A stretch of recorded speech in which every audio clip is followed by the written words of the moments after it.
ఎక్కేస్తున్నా. Thank you. And ఒక నిమిషం మా ప్రొడ్యూసర్ గారిని బొకే అందించవలసిందిగా రిక్వెస్ట్ చేస్తున్నాం.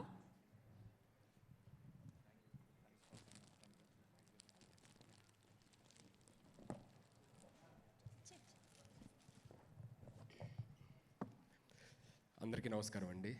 ఎస్పెషల్లీ మీడియా అండ్ ఇక్కడ ఉన్న స్టేజ్ కింద ఉన్న పెద్దవాళ్ళందరికీ కూడా అందరికీ నమస్కారం. నాకు మామూలుగానే మాట్లాడాలంటే భయం. బయటకు వచ్చినప్పుడు నేను వచ్చేటప్పుడు ఏదో ఒక 2-3 పాయింట్లు ప్రిపేర్ అయ్యా మాట్లాడదామని చెప్పి. నా ముందు ఇప్పుడు నాకు అర్థమైంది ఎక్కడైనా ఫంక్షన్కి వెళ్తే మనం ఫస్టే మాట్లాడేయాలి, లాస్ట్ కాదు అని చెప్పి. నేను ప్రిపేర్ అయిన 2-3 పాయింట్లు నా ముందు మాట్లాడిన వాళ్ళందరూ మాట్లాడేశారు. వాళ్ళు మాట్లాడిన 10 పాయింట్లు ఆ పాయింట్లు వచ్చేసాయి. సో ఇప్పుడు నా దగ్గర మిగిలిన ఏం లేదు మాట్లాడడానికి, ఒక ధనరాజ్ అన్న గురించి తప్ప. So let me start with Dhanraj అన్న. మా జర్నీ అప్పుడు సీనియర్స్ అయ్యిండు కూడా మమ్మల్ని అందరినీ ఎంకరేజ్ చేస్తూ ఆన్ స్క్రీన్ కాదు ఆఫ్ స్క్రీన్ ధనరాజ్ అన్న ఎలాంటి వ్యక్తి అంటే ఏదన్నా ఒక టాలెంట్ ఎవరిలోనో ఒక మంచి పాజిటివ్ టాలెంట్ కనబడిందని అంటే వాళ్ళని తీసుకొచ్చి అంటే వాళ్ళు కూడా అంత తిరగరు ఛాన్సెస్ కోసం. ఈయన వాళ్ళని అంత తిప్పుతాడు అన్నమాట, ఛాన్స్ వచ్చేదాకా తిప్పుతాడు అనమాట. తిప్పి కరెక్ట్ ఇతను దీనికి కరెక్ట్, ఇతను బాగా రాస్తాడు, లేదంటే ఇతను బాగా యాక్ట్ చేస్తాడు, ఇతను బాగా పాడుతాడు అని చెప్పనని. సో ఈ టైంలోని ఎవరి పనుల్లో వాళ్ళు బిజీగా ఉన్న టైంలోని ఒక మనిషి ఇంకోళ్ళకి అంత టైం కేటాయించి ఒకళ్ళు తీసుకెళ్ళి ఛాన్స్ ఇప్పించేలా చేయడం అంటే just not a normal thing. So thank you so much అన్న ఇన్ దాట్. అండ్ మేము ఎప్పుడన్నా ఇంట్లో కలిసినా లేకపోతే ఎక్కడన్నా లంచ్ డిన్నర్ ఏదైనా పార్టీ ఎక్కడ కలిసినా సరే ధనరాజ్ అన్న లేకపోతే ఆ పార్టీ ఫుల్ఫిల్ అవ్వదు. ఎందుకంటే టూ మచ్ ఆఫ్ ఫన్ ఉండాలి అని అంటే ధనరాజ్ అన్న ఉండాలి మా దీంట్లోని. అండ్ అపార్ట్ ఫ్రమ్ దట్ ఎప్పుడు కలిసినా లాస్ట్ 2 years నుంచి రామం రాఘవం గురించే మాట్లాడనమాట. పాటలు వచ్చినా సరే క్లైమాక్స్ చూసాను అనమాట. Very very beautiful, very very fantastic. And it's an emotional ride. Climax చూసిన తర్వాత ఐ గాట్ అరే అన్న ఏంటన్నా ఇంత అద్భుతంగా చేసావు అని చెప్పనని అనుకున్నాను అనమాట. సో పాటల దగ్గర నుంచి సీన్స్ దగ్గర నుంచి ఏది వచ్చినా సరే రావడం, షేర్ చేసుకోవడం, చూడడం ఇవన్నీ జరిగాయి అన్నమాట. అండ్ ఫస్ట్లీ సముద్రకని గారు thank you so much sir.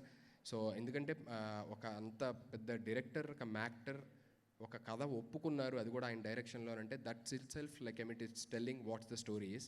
ఆ పవర్ ఆఫ్ ద స్టోరీ ఏంటి అనేది తెలిసిపోతుంది. ఎందుకంటే అంత పెద్ద వ్యక్తి ఎలా కథని ఊరికే యాక్సెప్ట్ చేయరు కదా. సో అక్కడే ధనరాజ్ అన్న ఎంత గొప్ప కథని ఎంచుకున్నాడు అనేది మనకు అర్థమవుతుంది. And once again thank you so much Samuthirakani garu. And thank you so much for all the producers. Dhanraj అన్న ఇప్పటిదాకా ఒక మంచి యాక్టర్గా, ఒక కమీడియన్గా ఉన్నారు.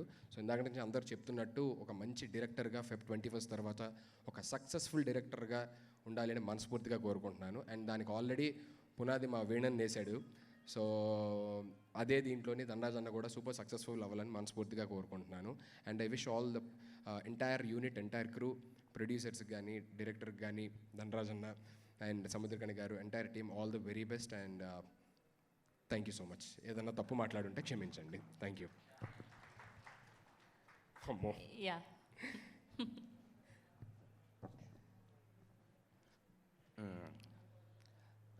సుధీర్ బాగాలేదు, డైరెక్ట్గా హాస్పిటల్ నుంచి నా కోసం వచ్చాడు.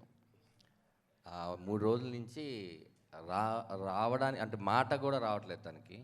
అసలు ఇంకా ఆ పెయిన్లో ఉన్నాడు నాకు తెలుసు. డైరెక్ట్గా హాస్పిటల్ నుంచి అది కూడా నేను 5:30కి వస్తున్నామంటే అన్న నేను రావాలా అన్నాడు.